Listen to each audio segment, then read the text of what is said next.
In this guide, I'm going to show you how to find hidden messages on iPhone. Before we do get into this guide, make sure to like the video and subscribe to the channel with all notifications on. It really does help the channel and it lets us know that you want more content like this. We'd greatly appreciate it. And if at any point throughout this guide you did have any questions, just ask them down in the comment section below and we can help you out further.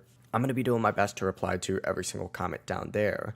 But first things first, open up the Messages app and you need to tap the filters up in the top right.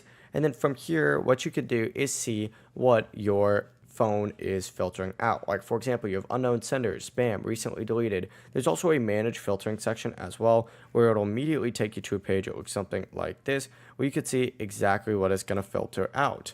But staying on the Messages app for now, what I would check first is going to be your unknown senders. So check your unknown senders and see if there's anything on here as well. This section can hide messages from numbers that are not in your contacts, including codes, spam, or people that you haven't replied to before. If you want unknown senders to show in your normal inbox though, go back to that page that I opened up recently and you want to find this screen unknown senders option and just go ahead and turn that off. You can also turn off filter spam as well. But that's the full process right here. It really is as simple as that. If you guys had any questions, just ask them down in the comment section below and we could help you out further. I'm going to be doing my best to reply to every single comment down there. Before you do leave this guide, make sure to like the video and subscribe to the channel with all notifications on. It really does help us out and lets us know that you want more content. Have a great rest of your day though. Peace.